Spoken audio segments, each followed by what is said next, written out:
His hobbies, his car, the outings with his friends, he can afford you too. I find takes like this to be rather concerning because it seems like a lot of individuals are now more than ever focused on what they can get out of a relationship in terms of benefits, as opposed to actually being focused on the relationship itself. It seems like a lot of them have, as they say, lost the plot. When a man says that he can't spoil you, it just means that he doesn't want to. Indeed. But a person shouldn't have to be spoiled to be happy in a relationship. And that's what I mean by a lot of individuals seem to have certainly lost the plot. Because I highly doubt that a lot of those individuals that give advice such as this really even know what it's like to be in a happy, healthy, and rewarding relationship. And sadly, those that listen to the advice that these sorts of individuals give are going to wind up in the same place, not knowing what it's like to actually have a rewarding relationship. Because, as they say, no one likes to keep other women single like single women.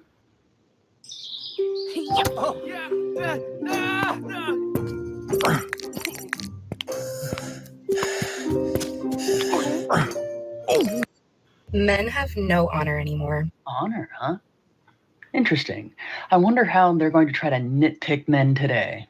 There are some men in this world who I do believe have held on to some part of their dignity. When are we going to get to the point about honor? But for the most part, men out here would rather sit at home on their ass playing video games than actually doing anything important with themselves or their life.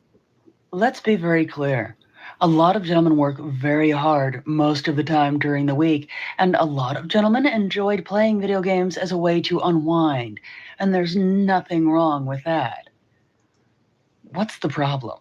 They don't stand on their word, they don't stand on business, and they fold like a lawn chair when any amount of pressure requires them to grow the fuck up. They never did mention anything having to do with honor, did they? But after all, if nothing else, this has been a wonderful example of what not to do. To take a person's personal experience and use it to then generalize an entire population of people.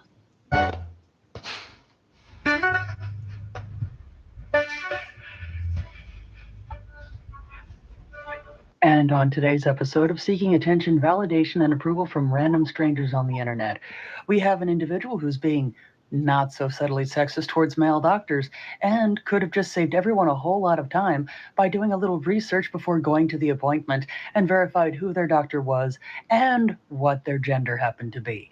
But I understand that that would have actually taken a little bit of forethought.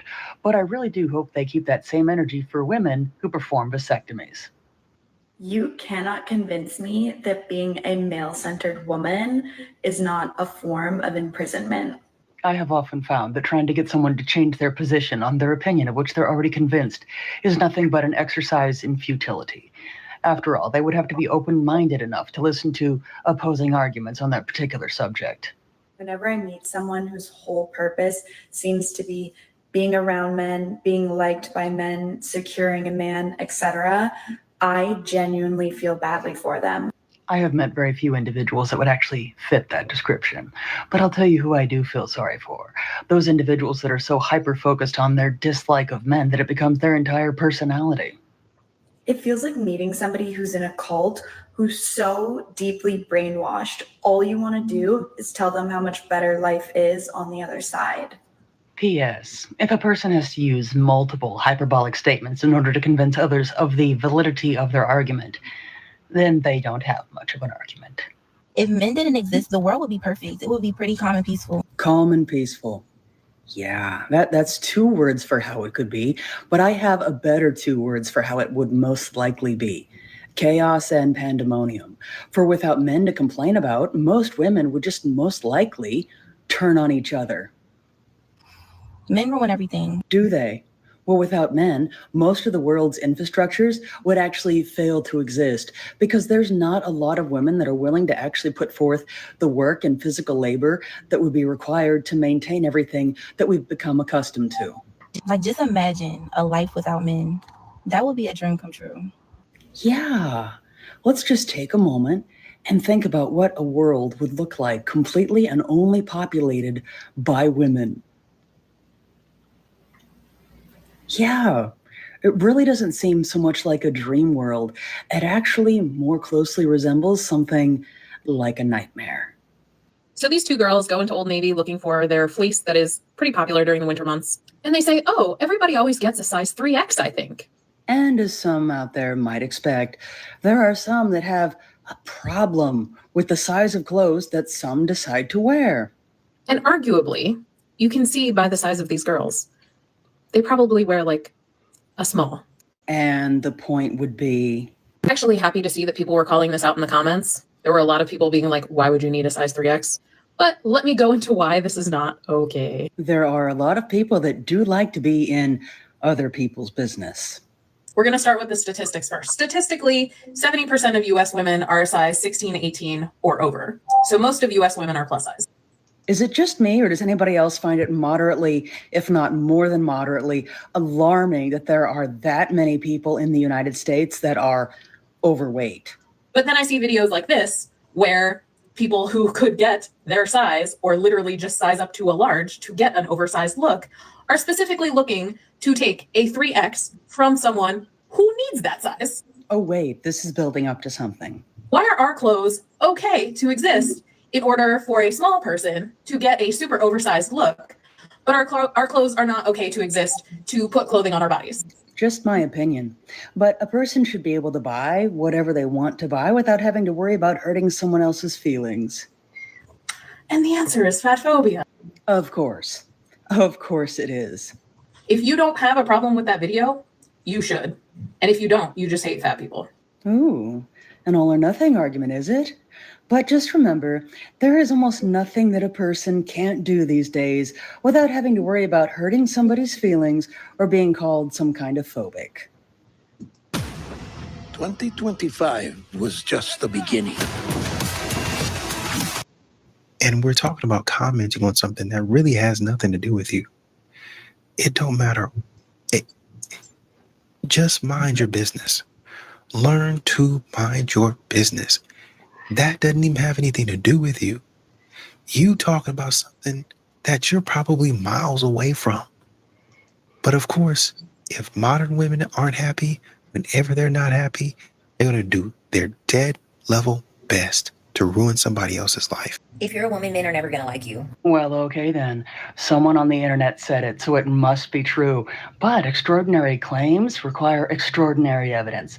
So let's see what they've got to say. Men are highly incentivized by the patriarchy to hate women. Not off to a great start. Men get a lot of perks by the patriarchy when they can prove how much they dislike women and they cannot stand women. And gentlemen, for those of you watching this video, would you be so kind as to list the perks that the patriarchy hands out for despising women? I'm really curious to see what they are. But simultaneously, they need to perform for the patriarchy to show that they can obtain and have a woman to be able to extract her for her labor because it is a sign of them having value. Why do they keep referring to the patriarchy as if it's some kind of sentient entity? This is why men can marry you and be in a relationship with you and still hate your fucking guts. As women, we have to quit waiting until men fully display that they hate you with a very strong action before you realize that they actually can't fucking stand you. It's really sad how some individuals make hating another group of people quite literally their entire personality. Sorry to say, no, you don't. We have the power to have children without you. What? Is anyone else curious to hear what new scientific breakthrough apparently bypasses the laws of biology? Doesn't matter if all men say, oh, I'm not jacking you up anymore. Oh, how charming. We can have children by ourselves. And just how exactly is that possible? I look forward to a scientific explanation. We can take our own DNA and get pregnant. Basically cloning ourselves. Right then. Cloning is the answer. Okay. I would actually like to take this moment to encourage those that are working in the public education system to actually develop more curriculums that involve how to conduct proper research. Because it's quite obvious that there are a lot of individuals who read something in some obscure dark corner of the internet and actually believe that it's true. So me and my husband are in a huge fight right now. Oh, how original. Someone airing their dirty laundry on social media. He actually left, and he said he's going to stay gone until I get my act together. So I'm going to tell you what happened, okay? Okay. He works like 70 hours a week. Okay. And I asked him if we can go out to eat. We went out to eat yesterday, and I asked him again if we go out to eat again. He said that this can't be something we do on a routine basis. And I'm just like, why not? Well, I can think of multiple very good reasons why a person shouldn't make going out to eat on a regular basis a thing. But let's hear what they have to say. Why not? When you have the money to do it and you make all that money, why can't we do that? And he says, because we're supposed to be saving. That's a reasonable response, and it sounds like they have their priorities where they should be. We're supposed to save. What are we investing in? Why are we saving in the first place? Well, there is this thing called the future, and a lot of individuals believe in putting money aside in case they need it, or, heaven forbid, saving up so they can actually retire someday.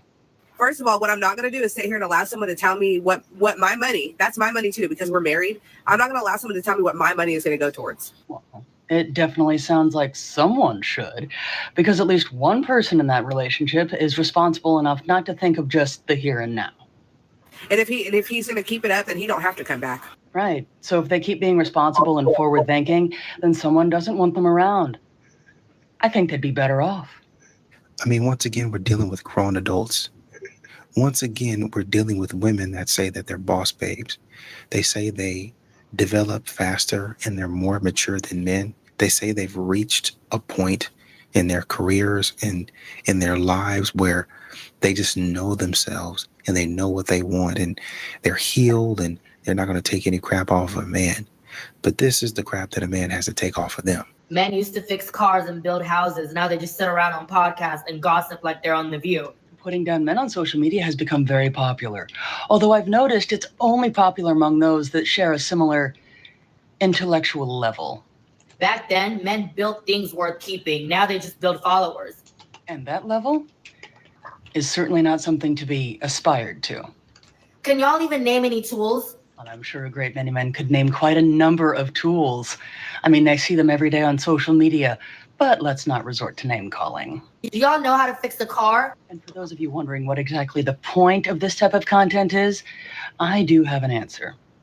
Y'all need to put the microphones down and get back under the hood, okay? I know you guys are afraid to break a nail, but I promise you, you're gonna be okay. Sadly, the overall goal of this particular type of content, besides rallying individuals together that share the same intellectual level, is to try to shame men into changing their behavior by disparaging them. Let me ask a question, though. For those that eat this type of content up, when has shaming someone ever actually changed their behavior for the better? When I hear that a man cheats on a woman, I think he's absolutely trash and he can't be redeemed. Why do I feel like there's a but coming? But when I hear that a woman cheats on a man, then I want to know what he did wrong. And some of you are still wondering why the phrase 100 women versus accountability is actually a thing. I just want to let you know I don't ever want this to be a safe space where a man can feel like he can open up to me. Nigga, die, literally. Well, wasn't that just elegant? And sadly, there are quite a few individuals out there, both women as well as some men, that really do believe that men's mental health is something that is completely acceptable to be joked about, made light of, and in many cases completely dismissed out of hand, and that making statements like this is perfectly acceptable. The reason being is that there are some out there that genuinely believe that since men have held most of the power and authority in the world throughout history, that they cannot face any kind of prejudice, discrimination, or sexism based on that historical fact. Now, let me ask all of you out there, how much sense does that make that a person cannot face discrimination or prejudice based on a characteristic that they cannot control? And ironically, some of those individuals will actually call themselves feminists. Yet, if the exact same video was made about women, that would absolutely be chaotic, wouldn't it? So exactly how much sense does it make for some individuals to hold these types of opinions? Stay with that, lay it down, break it up. Break it down, back it up.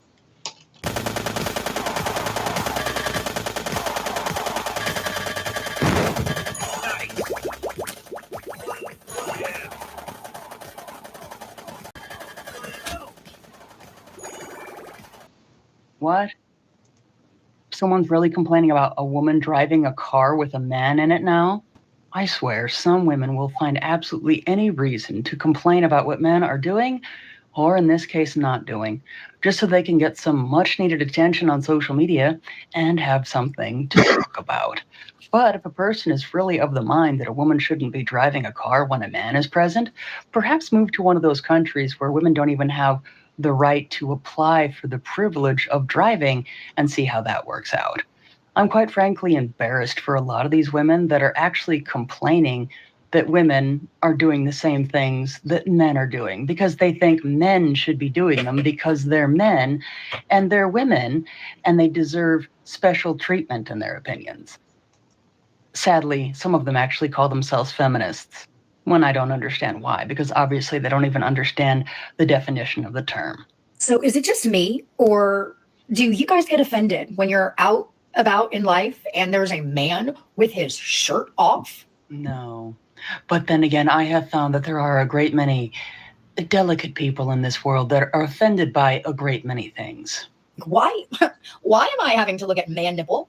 Right now, I'm just trying to get to the mailbox, sir. Put your clothes back on. And we could say that about a lot of women on social media that post themselves scantily clad, but that's not a very popular subject. Honestly, I don't know why more of you are not offended when you see tatas of men all day long. It's gross. This is something I like to refer to as a first world problem, where someone has it so good and are so incredibly privileged in life that they actually have nothing legitimate to complain about and actually have to search for something to be offended by. And then, of course, post about it on social media so they can see how many like-minded situation. I want you to understand that he is 100% lying to you. 100% lying are actually quite sad because how very progressive. And it's really depressing to think that there are actually people out there that believe that they are good people for thinking this. But in case anyone was wondering, and has been seen here, bigotry knows no bounds. Any person can be bigoted to anyone else. Patriarchy doesn't exist because elites think men are better. Okay, enlighten us. Why then does the patriarchy exist? The people in power know men are idiots. What? They're violent toddlers in which 99% of them think in a hive mind. Well, at least they didn't say all men, right? Just 99%. Why is it those individuals that seem to know the least about certain subjects often want to talk the most about them? Submissive, easily controllable. Elites know this. The people who run the world whose names you don't even know this. I'm actually impressed that they managed to say all of that with a straight face. And we're not going to listen to the rest of the 7-minute video. But if they think that men are the ones that are easily controlled, apparently they need to become better acquainted with their fellow misandrists who happen to be convinced that all men are bad, go about doing nothing but disparaging and despising men, and then we'll have the actual foolishness to actually claim that they are feminists. If you're mean to a man and that man chooses to be with you, that man is for life. What women like this really mean is that they found a man that they want to keep around because he has no self-esteem and no backbone. So bully your man. Please, allow me to be blunt. But in my experience, those individuals who are bullies are some of the weakest and indeed the saddest individuals to walk this earth. And that goes for women as well as men. Because they oftentimes feel so terribly about themselves that they try to find others that they perceive as weaker than them that they can pick on and harass in order so they can feel better about themselves. And just a gentle reminder, if you're in a relationship with anyone who mistreats you verbally or physically, you deserve better. Don't stay in a relationship with someone who is mean to you simply because you're afraid to be alone. You deserve so much better. And messages like this are actually quite sad because they perpetuate verbal abuse towards men and try to pass it off as some kind of a joke. I mean, imagine knowing you're a problem and not only leaning into that problem, telling the world how much of a problem you are, telling the world how much of an idiot you are. You know, I'm acting stupid now, but trust me, when I really get going, I can be a lot dumber. I can really put people who have no common sense to shame. Are we ready for this party? Guests are on their way and food and drinks were just delivered.